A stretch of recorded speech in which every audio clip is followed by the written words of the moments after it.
Avoid the planet Earth at all costs. We are under the attack of an orbiting probe. Notify all stations. Starfleet emergency. Red alert.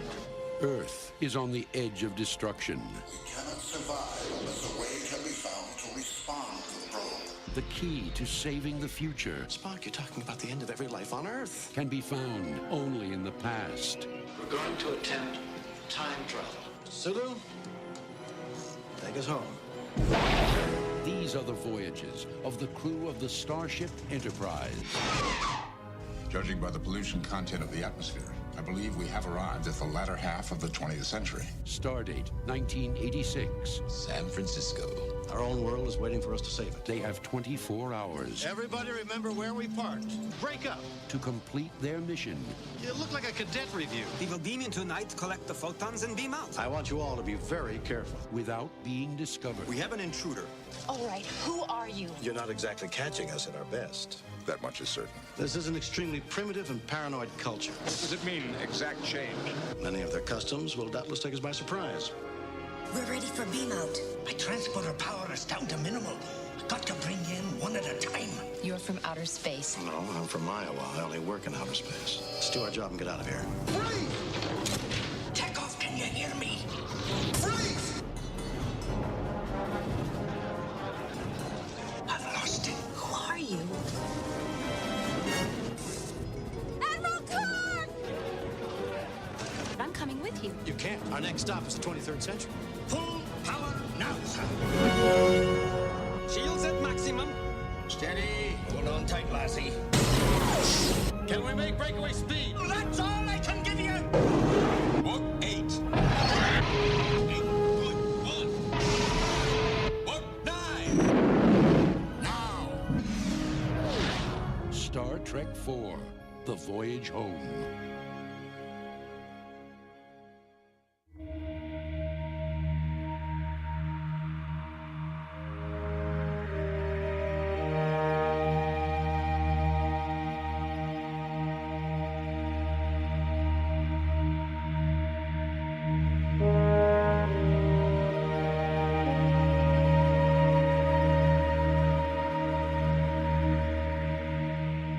The Rewatch Podcast presents the Star Trek film series Rewatch. Join us each week as we head into the final frontier aboard the Starship Enterprise. Send your thoughts to the rewatchpodcast@gmail.com. Join us at our Facebook page, facebook.com/rewatchpodcast, and follow us on Twitter @rewatchpod.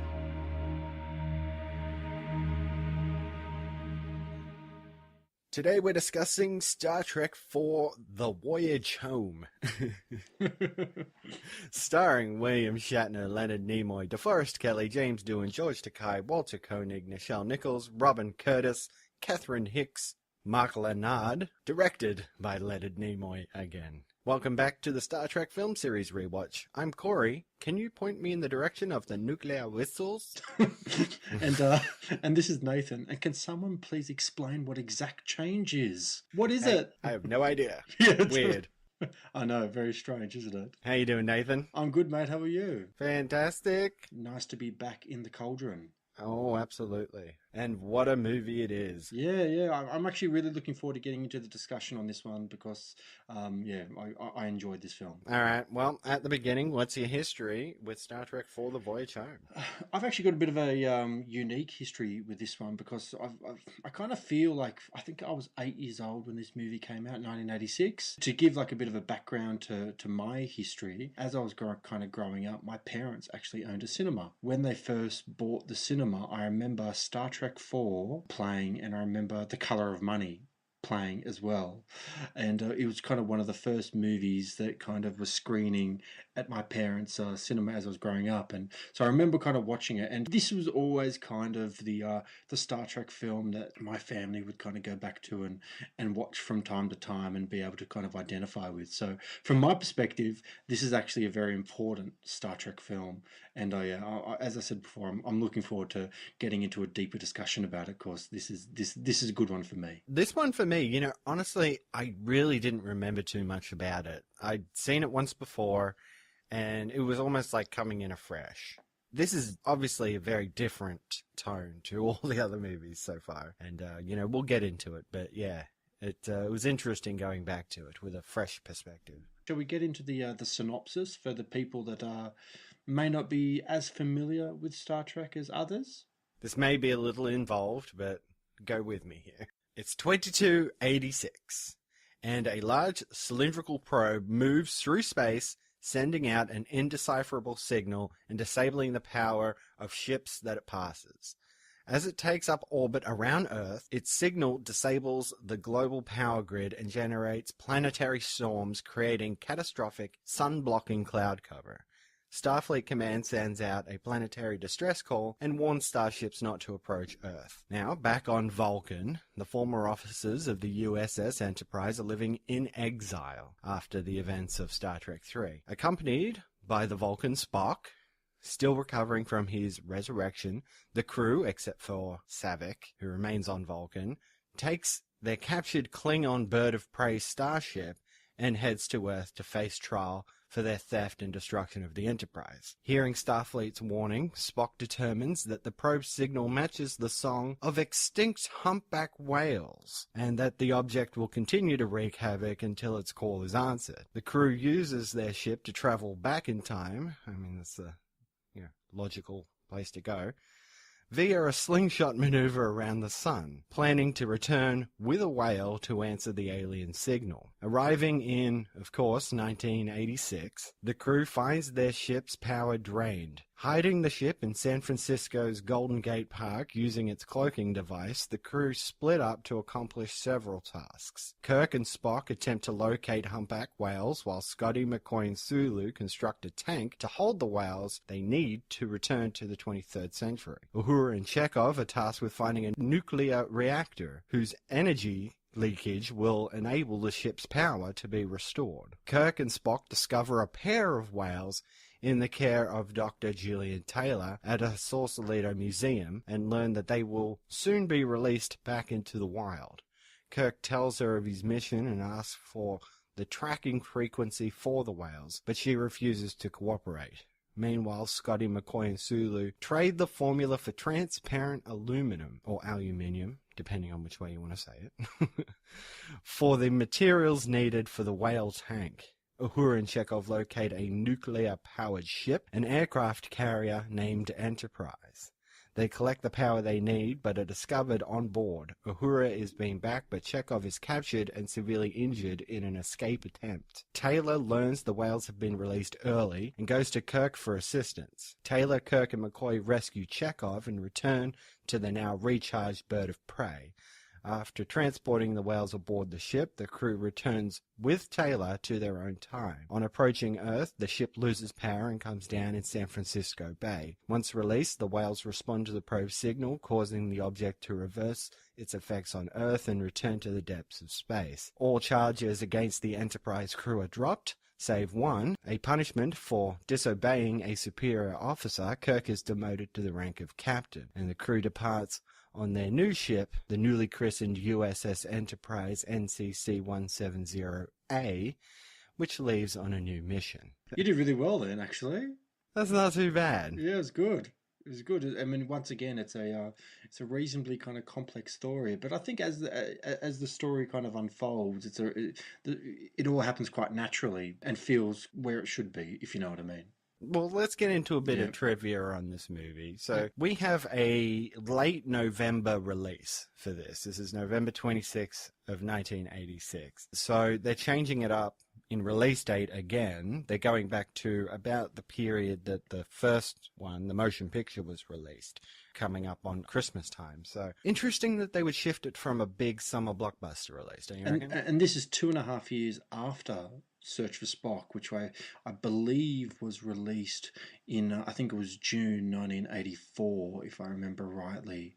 So, I mean, that was you're dead right, that was like a big summer blockbuster. So they actually push it back to a pre-Christmas release 2.5 years after it. Yeah, so very interesting. And Leonard Nimoy returning to direct. I mean, the tone of this movie being a little bit more comedic, I think is more in his wheelhouse, because when I think of Nimoy directed movies, I'm thinking like 3 Men and a Baby, things like that, you know, just off oddball comedies. He actually surprisingly didn't really direct all that many movies. I mean, I had a look at his filmography the other day, and you're dead right. He didn't really direct all that much. And when you think about it, I mean, he did Search for Spock, Voyage Home, 3 Men and a Baby, and like as much as you might kind of make fun of 3 Men and a Baby, that was a pretty big film at the time. You know, and it's a memorable film. You know? It's not like it's a forgotten film in film history, but yeah. As I said, it's pretty easy to make fun of, but I would argue that it's better than most people would give it credit for, if you know what I'm saying.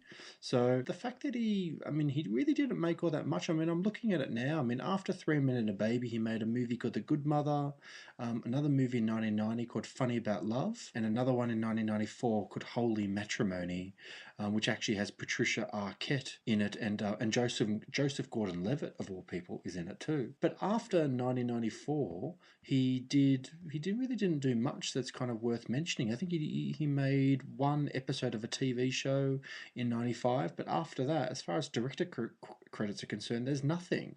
And it's not like Leonard Nimoy wasn't an active actor or member of the Hollywood community. I mean, I would still imagine he was reasonably influential. So I'm surprised he didn't go on to direct anything more substantial. I don't know. I think he has a talent, at least for, you know, these slightly comedic performances. You know, we were saying last week that maybe he was quite novice at doing Star Trek. And it's because I think he was sort of maybe getting left behind in the graphics department a little bit. I mean, it really came off a bit amateurish in last week's movie. But this movie is a character piece, but it's also like a movie with a message as well. Like there's the whole whale kind of thing. But we'll get further into that as the discussion kind of unfolds. But you're dead right. Last week we were a bit harsh on Nimoy in Star Trek 3. Well, I was anyway. I felt like he was, I'm not going to use the word amateur, but you could kind of see his inexperience on display a little bit as a director. I wouldn't necessarily say he had the best grasp of the actors and the story in Search for Spock. But Voyage Home, he really does find his niche and makes probably the best Star Trek film, in my opinion, for people that aren't into Star Trek, and that's saying something. I know exactly what you mean, and it's, you know, obvious in the financial return. It earned $133 million worldwide, and that's nothing to stick your nose in. No, but it didn't just earn $133 million worldwide. It earned several awards and 4 Academy Award nominations for one for cinematography and audio as well. So this is, I mean, like obviously the Hollywood community really kind of embraced this movie, and they kind of lauded it for its success. Now, of course, the other big thing is that this movie opens with a dedication to the Space Shuttle Challenger and the crew of the Challenger, which broke up only 73 seconds after takeoff on the morning of January 8th. And that was just before principal photography began on this movie. You know, it's an interesting thing that they would dedicate this film to, like, real life astronauts, you know, the people who would have grown up on Star Trek and thought, you know, maybe, you know, they're turning a fictitious story into reality in a way. Yeah, well, I mean, that would have had a big effect on the crew, I would imagine. I was looking at some special features of the Voyage Home in preparation for the show, and you're right. Like, I think the producer did mention when the Challenger incident happened, it caused everyone to kind of pause for a second and kind of really think about kind of what they were doing, and then it dawned on them that they had to kind of do some kind of dedication or kind of, you know, incorporate the Challenger story into the film, and the best way they thought about it was actually opening the movie with a dedication. I actually think it's reasonably poignant, the words that they actually use and the memory that it kind of serves, because at the time Challenger blowing up was a big deal. I think any space mission is a big deal, really. I mean, you know, sure, we send people up into space all the time, but big, long voyages, especially to, you know, other planets or the moon or whatever, and then to have it be so tragically fall apart, that is something that needs to be recognized as, you know, people doing heroic things. They gave their lives to try and do something heroic to extend, you know, the human race beyond our own planet. And I think Star Trek paying their respects to these people is really touching. It really is. It also kind of immortalizes the incident to possibly future generations that may or may not know about the Challenger incident and what actually happened. So hopefully when people continually discover Star Trek 4, as they will for the next 100 years, I mean, people will always be watching this movie. Like, regardless of whether you think it's a good or a bad movie, it's a Star Trek movie, and people will always be watching Star Trek. It's just one of those kind of things. Especially today, where you can put in a movie, bang, this message comes up, and instantly you can go on the internet and look up what is the story of the Challenger. What happened there? Why were they dedicating this movie to them? I found it a pretty interesting point. Another interesting bit of trivia in this film is that this film is the only instance, I'm not too sure if it's the only instance in films or the TV, I think it's just the films, where Kirk actually uses the words, "Scotty, beam me up." You know, I can't say I actually noticed it in the movie, but you're right, that is kind of like a cliched Star Trek line. Totally. And for it to only ever appear in this movie. Yep. Yeah, that's interesting. Now, another thing I wanted to bring up as well is that there was a scene written for this film, but actually ultimately cut from the film, which explained why Saavik stays on Vulcan. Apparently, in the script, she is pregnant with Spock's child, stemming from an event in Star Trek III, The Search for Spock. This was the character's final appearance in a Star Trek film. I was doing a bit of digging about that because I found the whole concept of Saavik being pregnant a bit odd. I turned on the commentary for Voyage 4, and Leonard Nimoy actually explains it, and he actually sort of says that it all stems from Search for Spock, when Spock is going through his ponfar, which is his maturity from, you know, being an adolescent to an adult. That sequence when they're kind of in the fire and he's kind of going through that, and the only person there to guide him through that is Saavik. Now, when Vulcans go through the ponfar, their inhibitions kind of leave them a little bit, and there's every chance that maybe something romantic would have happened during that period. Now, apparently that was implied in Search for Spock. I would probably disagree. I don't think that really was implied at all, but I think it's kind of drawing a bit of a long bow to think that Saavik would have been pregnant from Spock during that period, but, you know, who knows? Anything's possible, I suppose. So that Saavik would get it on with a young Spock as well. Yeah, I mean, they're really determined to make the Saavik character work, aren't they? I mean, she's appeared in 3 films now. Well, you know, it kind of makes sense that she just stays on Vulcan. You know, they don't want to take her along on this time travel story that they're going with. They want to focus on the main crew that we know and love. Yeah, well, their argument is that apparently the Saavik character would have been superfluous, like they couldn't have fit her in. There would have been nothing for her to do, because the best thing about this movie is the fact that they give all of the crew that we really love something really active and important to do. Like they're a genuine part of the adventure, all of them. And yeah, I'm not too sure Saavik would have fit in on this one. So it's probably for the best that she stayed out of it. That's right. All right, so this part I actually found really interesting. Isn't this crazy? Eddie Murphy was supposed to be in this movie. Instead of Catherine Hicks playing Professor Taylor, it was going to be Eddie Murphy, who was some sort of UFO nut, who sees the Klingon bird of prey decloaking, and everybody else sort of puts it off to some special effect because that was going to happen at the Super Bowl. Yeah. And he's like, no, it's an alien ship, and he was supposed to be in. Now, I find this interesting because I'm sure, like a lot of people, I've watched Eddie Murphy Delirious like a billion times. Have you ever seen his Delirious show? Oh, totally, man. I grew up on Trading Places and Beverly Hills Cop and The Golden Child. I remember loving The Golden Child when I was a kid, and Coming to America was always my favorite. In the Delirious show, he actually talks about Star Trek. You know, it's one of those things where you see a comedian talking about pop culture and sort of, you know, making fun of it and things like that. So it's interesting that he would be so into Star Trek and be offered a part in this, but ultimately for it to not come around to fruition, because really Paramount didn't want to mix up him into another one of their major franchises, of course the Beverly Hills Cop franchise being one that they had, and he'd also signed on to do The Golden Child in 86, so you could say his schedule wasn't in there, but at the same time Paramount wasn't really championing him to be in the movie. Keep in mind, he hadn't even done Beverly Hills Cop 2 at this stage. I mean, we're talking 1986. Beverly Hills Cop 2 came out in 87.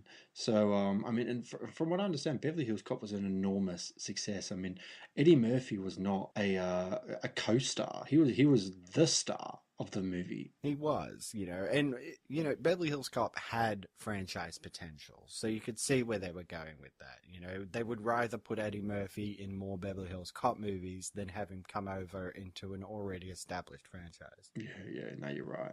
So I personally find the whole concept that Eddie Murphy was meant to be the Catherine Hicks character very, very odd indeed, and I'm not too sure if it would have worked. It probably would have, because I suppose if he was in it and that's all we knew, we'd just accept it, and it would just be a really strange Eddie Murphy movie, which you just wouldn't really think too much about. It would boost the comedy level anyway. I mean, you look at movies like 48 Hours, movies that are supposed to be straight action cop movies. But then you throw Eddie Murphy in the role and suddenly you get all this great slapsticky comedy moments.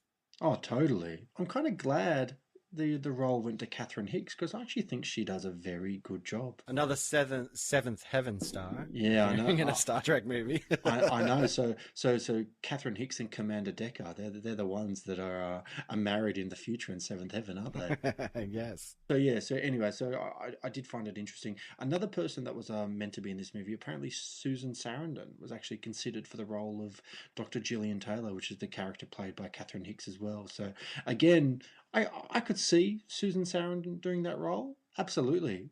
Another interesting choice. I mean, at this point, mid-80s Rocky Horror, that's what I would think of. That would be my go-to for her. So yeah, I don't know. Maybe a little too innocent looking, whereas, I think the Taylor character is supposed to be quite strong, and oh, totally. I think Catherine Hicks actually does it pretty good justice. She's like a feisty scientist, And quite frankly, she's also Captain Kirk's love interest.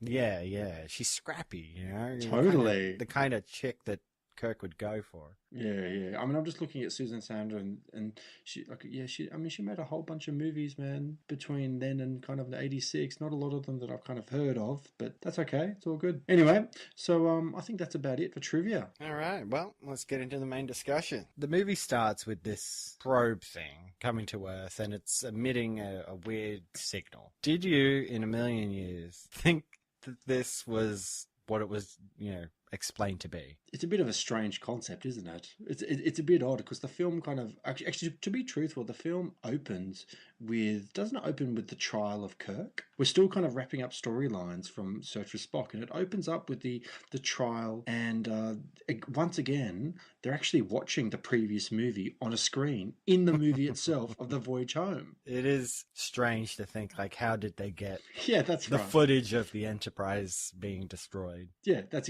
exactly right. How did they get that footage? But they're actually watching it, edited, all that kind of stuff. The sound is perfect, and there's a big picture of Kirk on the screen, and they call him a terrorist. And if I remember rightly, there's a Vulcan down the front of the courtroom telling everyone how much of a terrorist he is, and he's got to be caught. And then it kind of flicks over to Vulcan, and there's the bird of prey that they stole at the end. Well, actually, they didn't really steal, did they? They kind of beamed aboard and then just took off with it, didn't they? There was no one on board, was there? Well, if I remember correctly, Crew's lieutenant was still on board. So I guess in a way they did commandeer it. They did. And they ended up on Vulcan, and they were kind of in exile on Vulcan because they couldn't kind of go back to Earth, because if they did, they would have all been put on trial or whatever it might be. Of course, Starfleet isn't quite kneeling to what the Klingons are saying.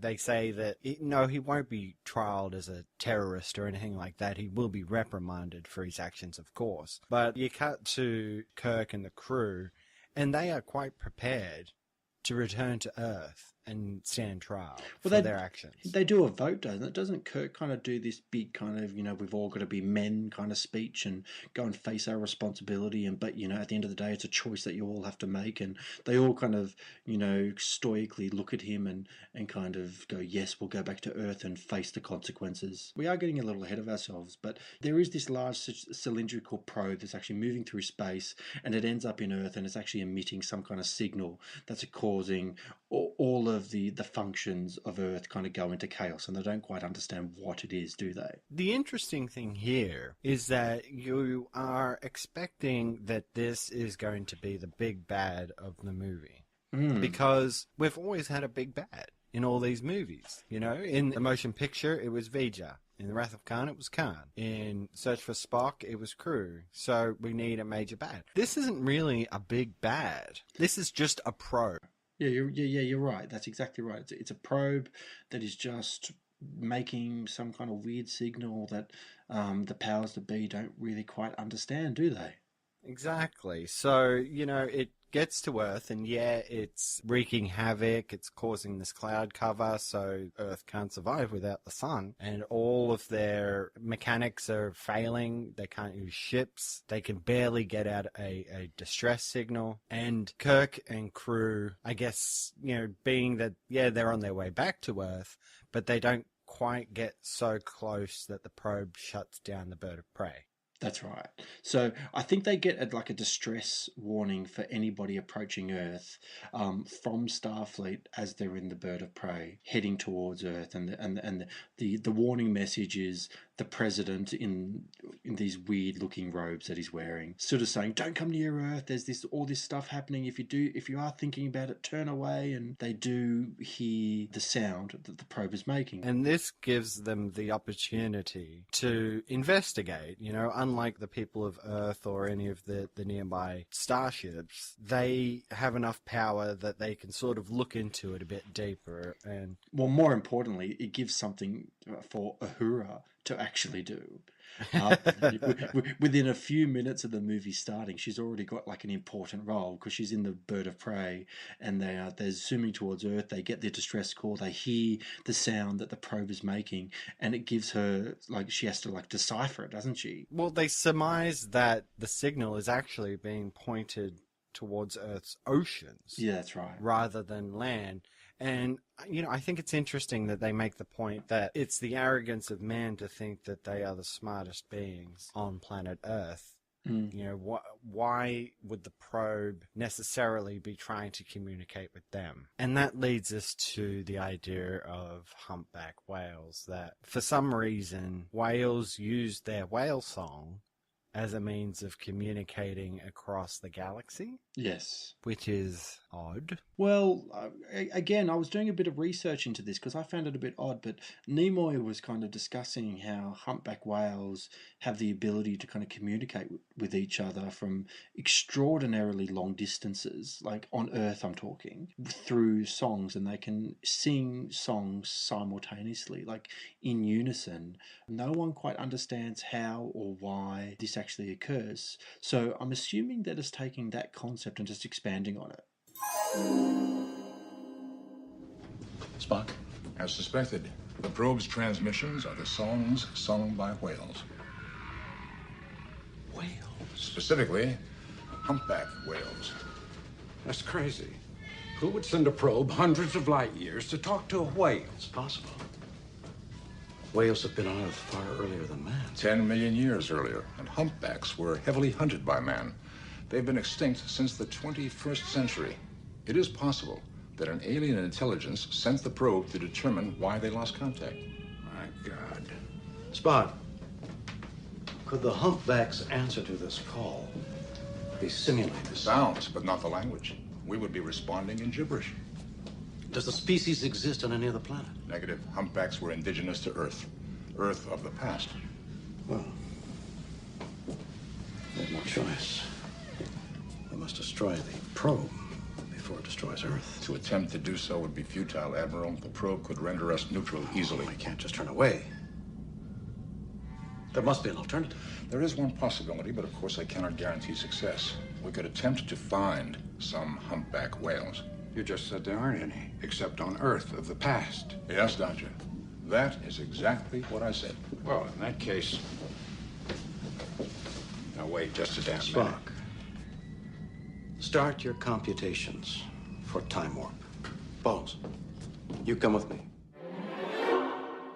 Yeah, it's definitely getting into the point of this movie, because the thing is that there is no more humpback whales. They were hunted to extinction. So this probe's message is never going to be answered. And they need to make something happen. And so I was going to say the Enterprise, but they're not even on the Enterprise, are they? The bird of prey, or Kirk, I should say, makes a decision to do something about it. The logical, and this is Spock talking too, so the logical point is that they need to get some humpback whales, to which Bones is like, what, are you mad? You just said that there are no humpback whales in this time. And Spock says, yes, that's exactly what I said. So what we need to do is go back in time and get humpback whales. It's a bit of a eureka moment, isn't it, the whole humpback whales? Apparently the original story for Voyage Home was to do some kind of plant, like a plant that was extinct, and they were going to go back in time to retrieve that plant and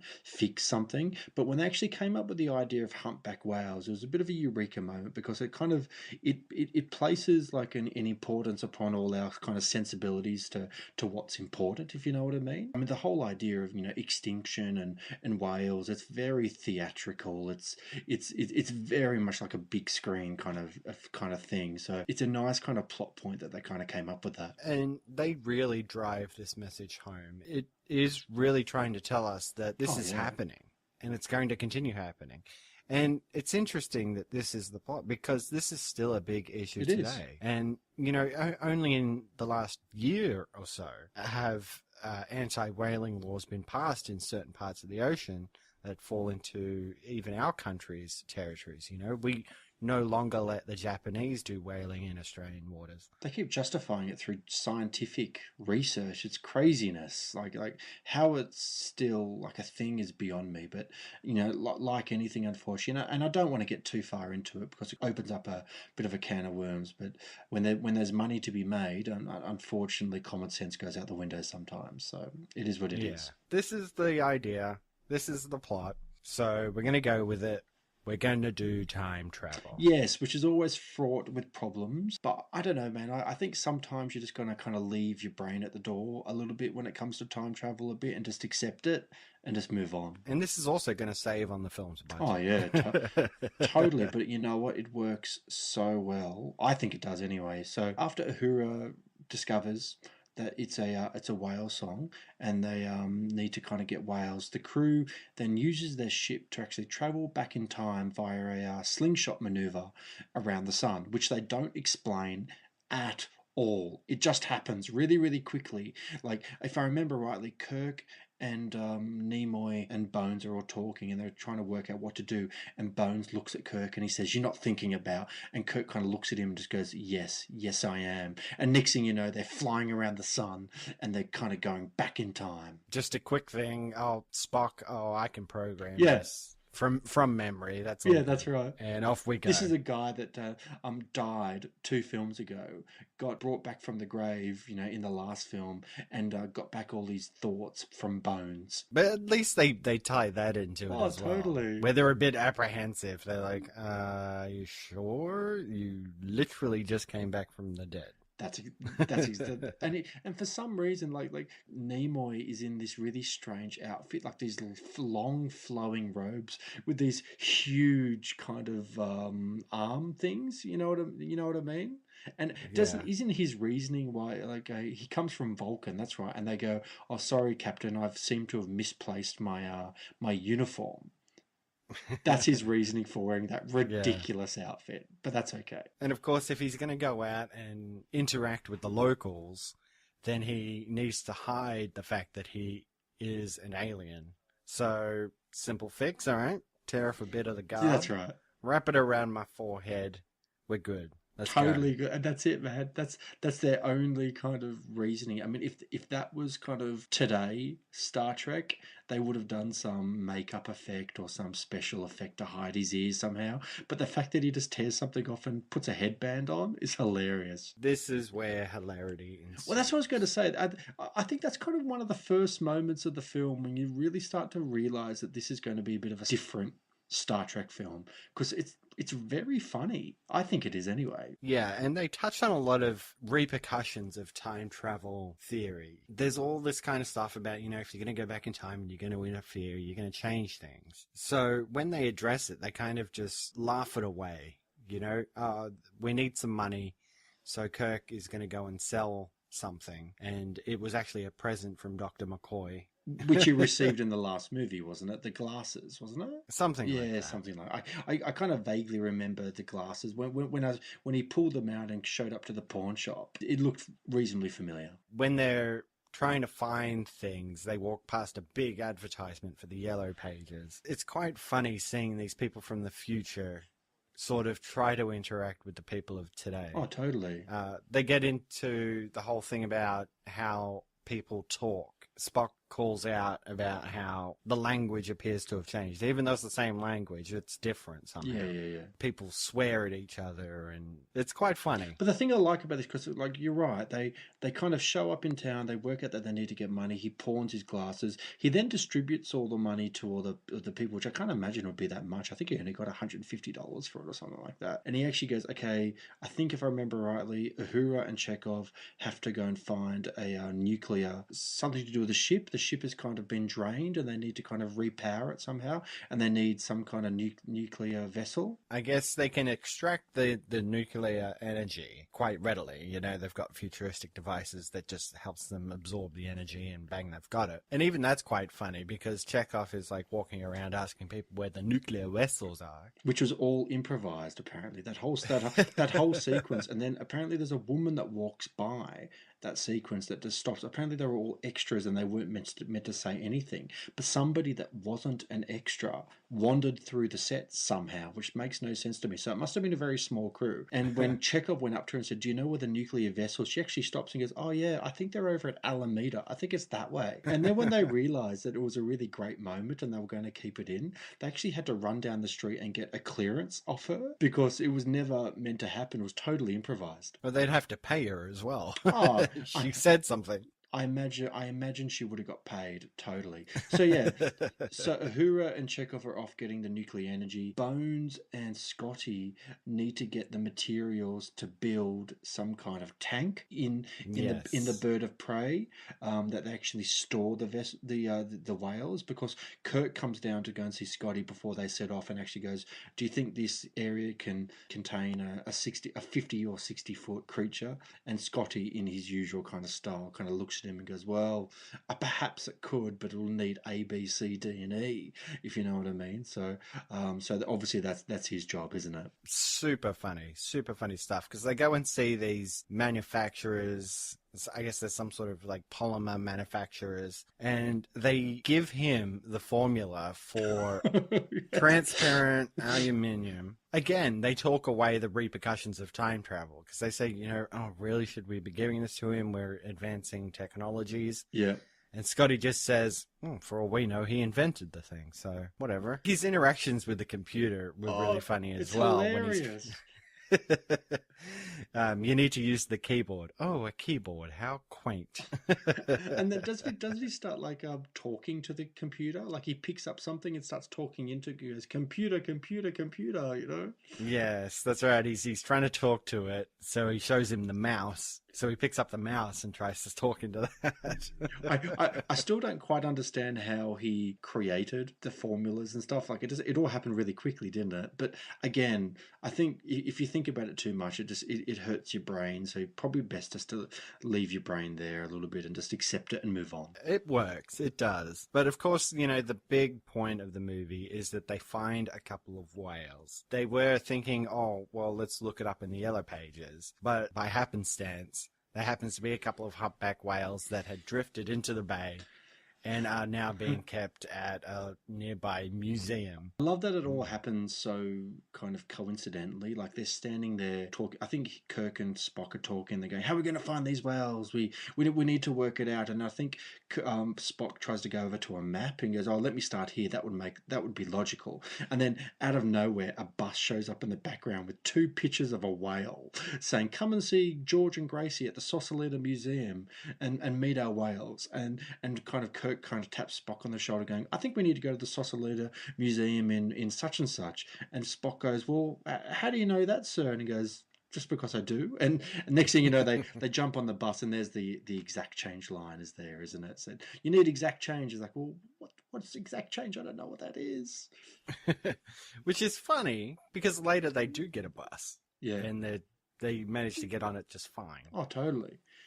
and then they have that confrontation with that punk rocker. Yes, and Spock uses the Vulcan nerve pinch. Oh, totally. Yeah, and it's hilarious. Apparently, the punk rocker was some film crew member. I think he may have been one of the producers, possibly. I could be wrong on that, but I think he was certainly involved heavily with the production, and he got into the makeup and kind of the song that they actually playing on the stereo there was actually made really quickly with the one of the sound designers. They did it really quickly, and he does it really well, but that sequence is gold. And I do think it's quite funny that you're right, Spock kind of leans over and does the death grip on him or whatever it is, and stops it, and the whole bus cheers. So after that bus trip, they find themselves at the museum, and they meet the very feisty Dr. Gillian Taylor. Yeah, and this is where they really drive home the whaling issue, because they show some really graphic footage. They do, yeah. Of what happens to whales and during the whaling process. And it's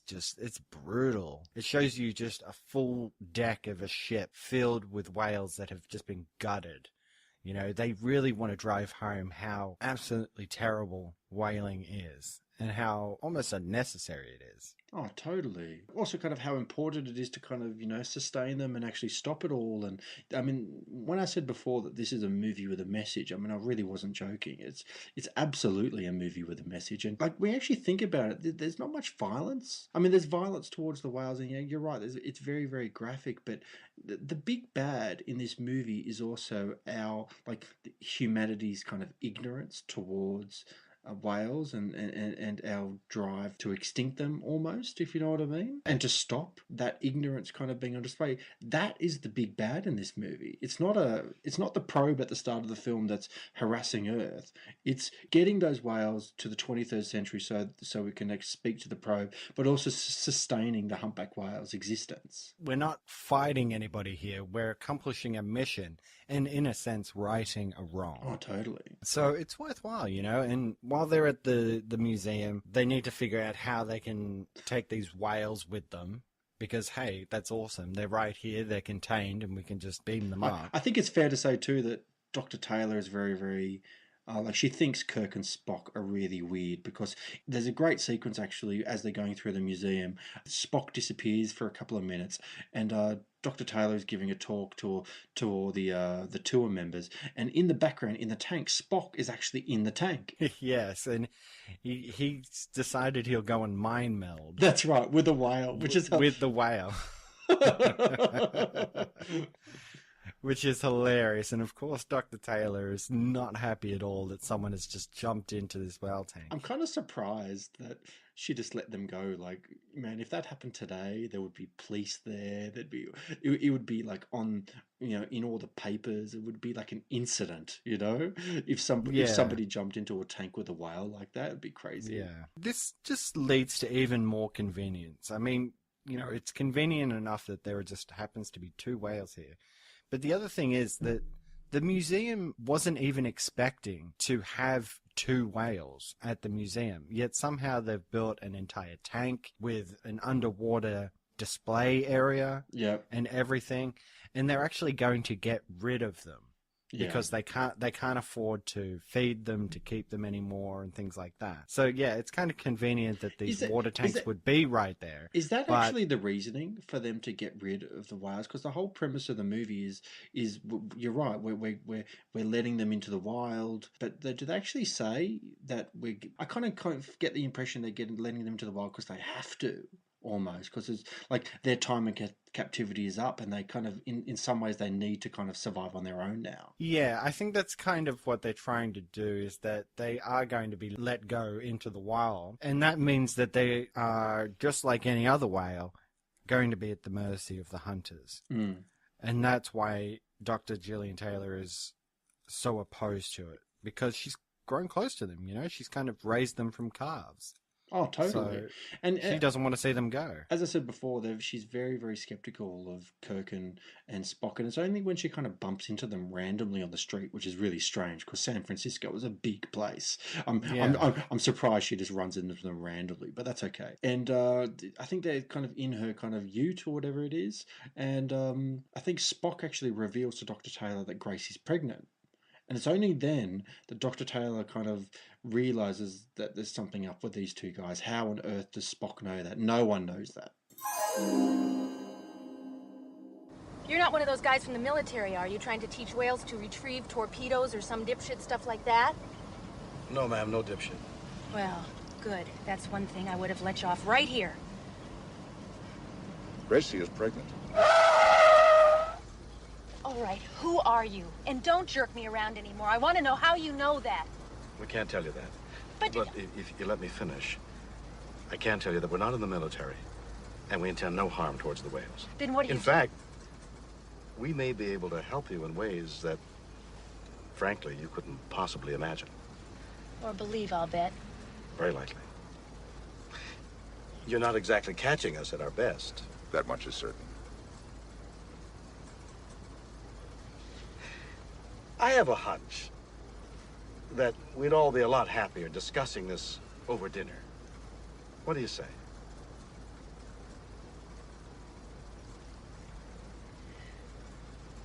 You guys like Italian? No. Yes. Yeah, No. no. Yes. No. Yes. I love Italian. And so do you. Yes. You know, like, and there's no way that he could know that. So she kind of starts kind of being intrigued by their story a little bit more. Yes, and of course, Kirk starts to woo her a bit. Oh, which and talks her into going out to dinner.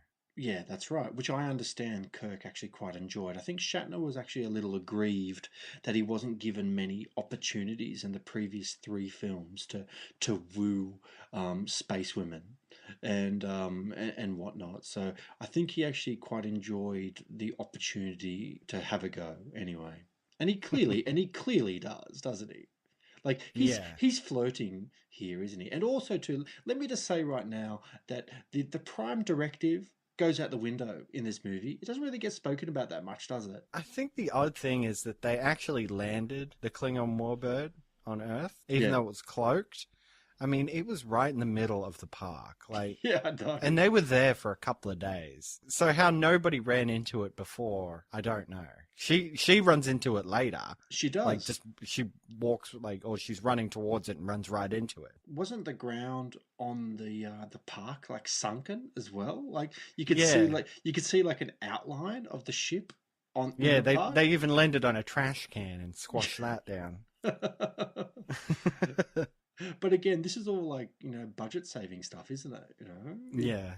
It kind of gives them a ship to kind of go back to and kind of do all their stuff. So anyway, it's all good.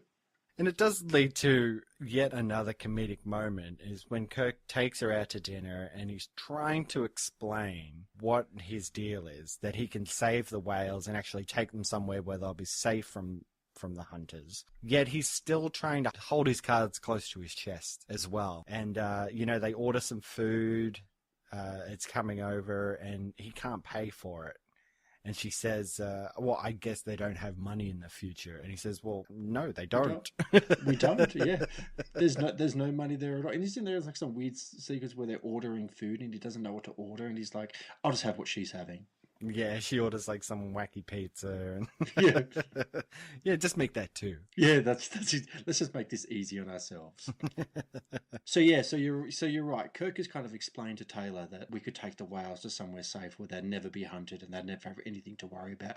And this obviously raises a big kind of, flag in her mind to something that she could be interested in if it's conceivable and true. So the dinner ends, they go their separate ways. Dr. Taylor then shows up at the Saucerleader Institute the next morning, and much to her dismay, the 2 whales have already been shipped, and she freaks out. Yeah, she really does. They decided that they were just going to do it at a random time before the time that they had said in order to keep the media out of it, maybe keep her out of it a little bit so she didn't kick up a fuss. But Yeah. yeah, it doesn't sit well with her. Apparently that slap that Dr. Taylor does on that other scientist during that sequence was improvised, and his reaction is totally unique. You gotta love stuff like that. Yeah, I don't know why I'm kind of talking about stuff like this, but I've been overdosing on Star Trek so much the last 4 or 5 weeks. I've basically been watching all the films twice, once earlier in the week and once the night before. It's ridiculous. So I'm totally kind of immersing myself into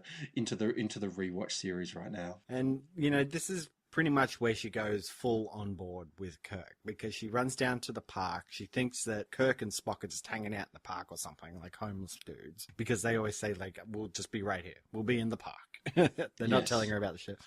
And she discovers the ship. And, even Sulu didn't have a lot to do, but somehow he got his hands on a helicopter in a weird sequence where he talks to a pilot, and next thing you know, he's got a helicopter. Doesn't he kind of leer over at the helicopter and goes like, nice ride, or something like that, Next thing you know. Yeah. Well, you have to point it out. I mean, he's a very notable gay man in the film industry. So at the same time, I'm thinking, is he flirting with that? Yeah, it's a little bit, isn't he? Yeah, definitely.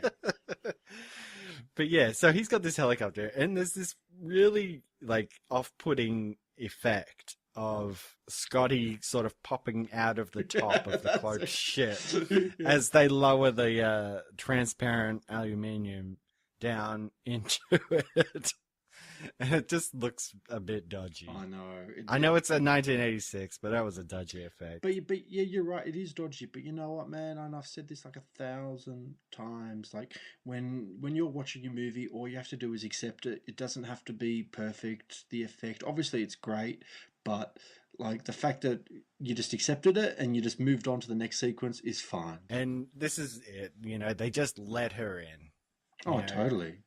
Yes, this is our ship. Yes, we're from the 23rd century. We need a couple of whales. And she's happy to turn over their tracking signal to them so they can go. But, and there's a big but here, they can't take off straight away to track the signal because, and we're going back in the movie a little bit here, Uhura actually escapes the nuclear vessel, but Chekhov actually gets left behind and gets arrested by the captives. And halfway through the movie, Chekhov actually escapes his captives and injures himself really, really badly on the thing and ends up in a hospital. And so before the bird of prey can take off and actually start tracking the whales, they actually have to find Chekhov to get him back to the ship so they can't leave a man behind. And Kirk actually says, we can't take off yet, we've got to go and get someone. So they locate Chekhov in the hospital, and then they kind of beam in, and they kind of dress up as doctors. And it's a very funny sequence, actually. McCoy is just seeing the stuff that the doctors are doing, and he's making references like, what is this, the Dark Ages? He's horrified, isn't he? Yeah. He's like, you're going to cut open his head? That's not going to help. Yeah, that's put your butcher knives away. Exactly. Yeah, and they lock up the whole surgical team and then just put a little medical device on his head. So they basically take off. They find the signal and they locate George and Gracie. But before they can actually beam them aboard the bird of prey, they actually notice, and this is just in the nick of time, they notice, I think it's a Norwegian shipping vessel approaching the two whales, which you can only assume means that they're going to try and capture them. So there's obviously a bit of a race against time to actually get the whales on board. I love that they think about everything here. And, when they're going to go ahead and beam up the whales, Scotty also has to account for the weight of the water that they're going to bring up as well, because then they can't just bring up a whale and have it sitting there. It needs to be in water to live. Of course, yeah. So, I found that quite a good little touch, Oh, totally. And Scotty does it, man. And he's the man in that sequence. He beams those two whales and all that water into that tank that he's been crafting for the last couple of days or whatever it might be. And he makes it work. And it's fantastic. It's great. Of course, we should mention, too, that Taylor manages to trick her way onto the ship as well. She very conveniently throws out a line, I've got no family, I've got nobody I'm tied to here, let me come with you. Kirk says no, and he goes to beam onto the ship, unlike everybody else who just walked onto it. Yeah. And she grabs onto him and comes with, so that's the two whales plus her. So next thing you know, we're back in the 23rd century. The crew of the Enterprise has saved the day, but they're still on trial for their previous crimes. Oh, well, first they get back, but the probe immediately drains power from the Warbird, so they crash into the ocean. Oh, that's right, they do too. And so then it becomes the tense moment of, can we get the whales out of the ship? Yes. Along with everybody else, which of course they do. And the probe recedes from the planet. Kind of reminded me of, that ship, that sequence in Interstellar where they're on that water world. Remember, there's like all that water kind of everywhere, a little bit like that. So it's all right. But yes, then we get into the trial. And I guess in light of everything, they go relatively easy on everybody. Captain Spock, you do not stand accused. Mr. President, I stand with my shipmates. As you wish. The charges and specifications are conspiracy, assault on Federation officers, theft of Federation property, namely the Starship Enterprise, sabotage of the USS Excelsior, willful destruction of Federation property, specifically the aforementioned USS Enterprise, and finally, disobeying direct orders of the Starfleet commander. Admiral Kirk, how do you plead? On behalf of all of us, Mr. President, I'm authorized to plead guilty. So ended. Because of certain mitigating circumstances, all charges but one are summarily dismissed. The remaining charge, disobeying orders of a superior officer, is directed solely at Admiral Kirk. I'm sure the Admiral will recognize the necessity of keeping discipline in any chain of command. I do, sir. James T. Kirk, it is the judgment of this council that you be reduced in rank to captain, and that as a consequence of your new rank, you be given the duties for which you have repeatedly demonstrated unswerving ability, the command of a starship. Silence. Captain Kirk, you and your crew have saved this planet from its own short-sightedness, and we are forever in your debt.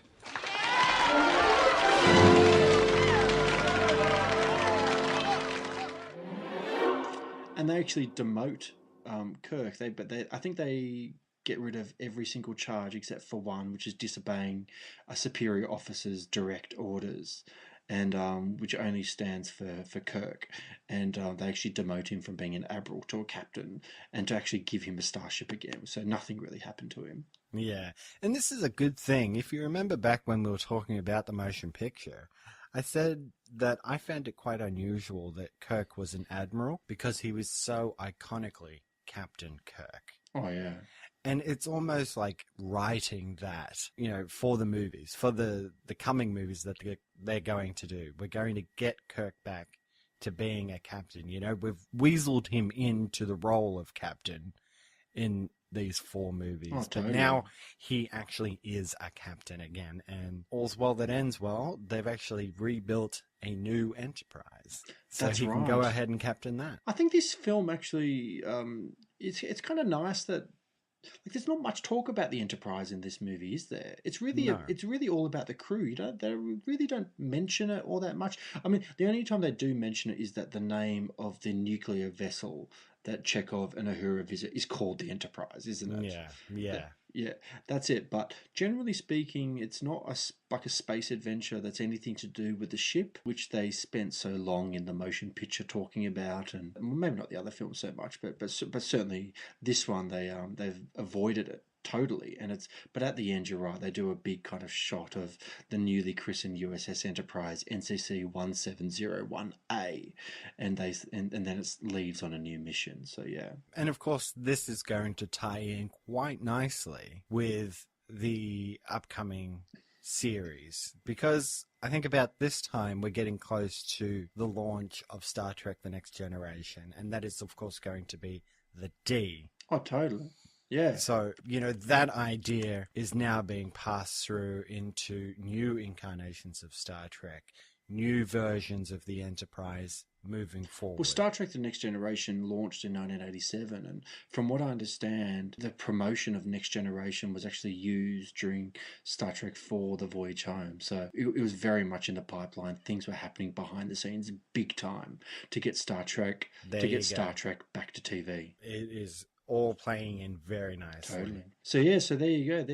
That's The Voyage Home. What do you reckon? Recommend? Not recommend? It's a high recommend. In my world, I'm going to give this probably an 8.5 warp. For me, yeah, nice. I'm kind of up there, 8.5 to 9. I really like this movie. It's not perfect at all, but it's a lot of fun, and it's a really easy Star Trek film to watch. This is the Star Trek film you should probably, show your mum who doesn't really like Star Trek. They'll probably enjoy it quite a lot because it's all about whales, and there's a very much a human kind of story to it. There's not a lot of violence. It's a race against time, and the characters are all very likable and interesting, and the story kind of wraps up nicely. I really recommend this movie. It's great. Yeah, and I'm right there with you. I'd say about an 8.5 on this one, It's very different, of course. The other one that we really liked, of course, was Star Trek II, The Wrath of Khan. And that one did really well in the terms that it had a really good bad guy with a really good story and good suspense and to an extent, action going on. Whereas this one was just all about the crew coming together, solving a problem, getting a mission done, and doing it successfully, and changing it up with the comedy, throwing in the time travel aspect of it. Very good idea. I recommend. Cool, man. So should we move on to our Who Said This segment? Absolutely. Oh yeah. Well, first, we did want to remind you that we do have our civilians log section. Right. Still haven't had anybody writing in, so we hope you're out there listening. I'm sure they are. But, we do want to hear from our listeners. So we do have a dedicated section we're calling the Civilians Log. If you want to write in or send a voice message and let us know what you think of these movies that we're talking about. Even retroactively go back to the previous 3 before this one. Let us know what you think of the Star Trek movies. Oh, Love definitely. to hear from you. And you'll hear yourself on the podcast too. We'll talk about you, so yeah. Wow. Okay, so moving on to Who Said This, a great game we're playing on our social media. Getting a bit of interaction. This week, I kind of like this Yeah, one. I like it. It took me a while to choose it. There was probably several to choose from, but this one, I kind of settled on this one. So, Who Said This in the Voyage All right, Home? come get yourself into character. You ready? Drilling holes in his head isn't the answer. Now put away your butcher's knives and let me save this patient before it's too late. Nice. Now, here's a little bit of a hint for you. I gave this away earlier on in the episode. I actually mentioned. So if you go backwards, you can actually find out the answer, or you could just watch the movie, whichever one. Yeah, either way. But if you think you know who said that, then go ahead and give us your answer. We're on Twitter and Facebook. We'll give out our contact information shortly, but use the hashtag #rewatchquote and and we'll find get involved. You. Yeah, definitely. It's a bit of fun. And next week's episode, we're obviously going to be talking about Star Trek V, The Final Frontier. That's it for this episode of the Rewatch Podcast. Keep up with listener interaction by joining our Facebook page at facebook.com/Rewatch Podcast. Follow the show on Twitter at RewatchPod and visit our webpage rewatchpodcast.podomatic.com. And remember, you can always write an email or record a voice message and send it to the rewatchpodcast@gmail.com. Also, if you've enjoyed the show, please consider giving us a rate and review on iTunes. We do love 5-star reviews, but hey, whatever you want to give us. But that really helps out the show, helps build up the listenership, and of course the listener interaction that we love. All right, well, it's time to get out of here for another episode. Good talk, good movie. Looking forward to next week. So I'll just say until next time, double dumbass on you. Live long and prosper. The Rewatch Podcast is not associated with the copyright holders of these films, and no copyright infringement is intended. The use of any and all copyrighted material is only for parody, news analysis, critique, or educational purposes as provided in Title 17, aka Fair Use. Music provided by Kevin MacLeod at incompetech.com. Copyright 2015, The Rewatch Podcast.